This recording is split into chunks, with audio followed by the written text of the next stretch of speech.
প্রিয় দর্শক, আপনারা দেখতে পাচ্ছেন আমি এখন আছি ঠিক আমাদের বাড়ির পাশেই, যেখানে আখের মুড়ি করা হয় বা আখ ভাঙানো হয়। আখ ভাঙানোর ফলে যে রসটা বের হয় সেই মেশিনটা দেখানোর চেষ্টা করব। আপনারা দেখতে পাচ্ছেন এই যে এটা হচ্ছে আখের মেশিন, এই রস বের হচ্ছে, এখান দিয়ে আখ ঢুকাচ্ছে বা রস বের হওয়ার পরে এই যে এখানে টাঙ্কি, এই টাঙ্কিতে জমা হচ্ছে, এখান থেকে নিয়ে ঠিক তাফালে যেখানে রান্না হয় বা তৈরি হয় মিঠাই, সেখান থেকে দেখতে পাচ্ছেন যে মেশিনে ভাঙানো হয়। মেশিনের যেই আখের যে সোফা, এটা হচ্ছে এখান থেকে বের হয়। তারপরে দেখলাম আমি ঠিক চকের মাঝে আছি, মেশিন চলতেছে যদিও আওয়াজ, আমি ঠিক চকের ভিতরে। তো আমার সাথে এখানে যারা আখ ভাঙায় মিঠাই তৈরি করে, ঠিক তৈরির এখানে ঠিক অরিজিনাল গুড়টা আপনারা পাচ্ছেন।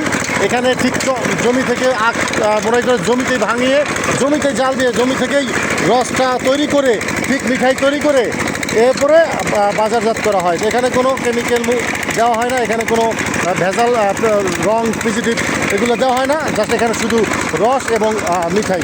তো এখানে আপনারা দেখতে পাচ্ছেন এখানে যে রস, আমার এক ভাই, বড় ভাই, এটা হচ্ছে আজকে রস ভাঙাইতেছে। তো রসটা নেওয়ার পরে এখান থেকে যে রসটা নেওয়া হয়, তারপরে দেখতে পাচ্ছেন রসটা নেওয়ার পরে এখানে ঢালা হয়। আমি দেখাই যদি একটু আপনাদের, ঠিক এটা হচ্ছে সেই রস। এইখানে রস ঢালার পরে চাকনি দিয়ে ছেঁকে সেই পিওর রসটা, এই রসটা হচ্ছে আপনার জাল দিয়ে মিঠাই তৈরি করা হয়। তো আমরা যে আজকে আসি ঠিক চকের মাঝে, তো আপনারা দেখতে পাচ্ছেন যে এখানে মিঠাই তৈরি হওয়ার ঠিক এক মুহূর্ত আপনাদের এই জাল দিয়ে এখানে তৈরি হয়। তো কামড় মামা, তো এই যে হচ্ছে মিঠাই অলরেডি তৈরি হয়ে গেছে, এখানে এখন এটা ঢালা হবে। তো আপনারা দেখতে পাচ্ছেন যে এই যে আমার এক মামু, এই মামু হচ্ছে আপনার এই মিঠাই তৈরি করে ফেলছে অলরেডি। এটা এখন মিঠাইটা ঢালা হবে, ঢালার পরে মিঠাইটা পিস বাই পিস টুকরা টুকরা করে কাটবে। তো এটা হচ্ছে আমার সাহা মামু। তো আপনাদের একটু দেখাই, তো মিঠাই ঢালার যে দৃশ্য সেটাও কিন্তু এখানে আছে। তো আপনি যদি এখানে অনেক লোক, আপনাদের দেখানোর চেষ্টা করব। ঠিক আমার পাশপতি আরেকটি রান্নাঘর বা চুলা, এই চুলা ঘরে আপনারা দেখতে পাচ্ছেন যে আমার ভাতিজারা এখানে মিঠাই অলরেডি ঢালছে।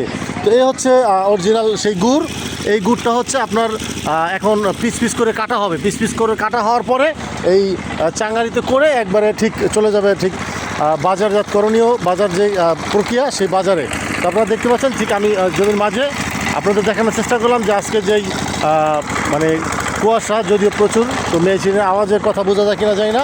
তো আমি আর জুয়েল চলে আসলাম এই আখ মুড়িতে। আপনারা দেখতে পাচ্ছেন এখানে আখগুলো, এটা যদিও গ্যান্ডারি বা মিষ্টি না, এটা হচ্ছে এইসুদি বা বিভিন্ন জাতের আখ। তো এই হচ্ছে রস, আপনারা দেখতে পাচ্ছেন নিয়ে যাচ্ছে সরাসরি, আপনাদের দেখার চেষ্টা করলাম। তো ভালো থাকবেন। আমি ব্লগটা করার জন্য আপনাদের দেখানোর চেষ্টা করলাম যে এখানে কীভাবে মিঠাই তৈরি হয়। এখন এটা হচ্ছে মিঠাইটাকে মানে শক্ত করার জন্য, এটা কী যেন বলে মামা, এটা ধলি বা বীজ তৈরি করা। তো এটা মিঠাইয়ের সাথে মিশ্রণ করলেই দেখতে পাবেন যে আপনারা সাথে সাথে মিঠাইটা শক্ত হয়ে আসছে। তো ধন্যবাদ, ভালো থাকবেন, বিদায় নিচ্ছি আজকের মতো।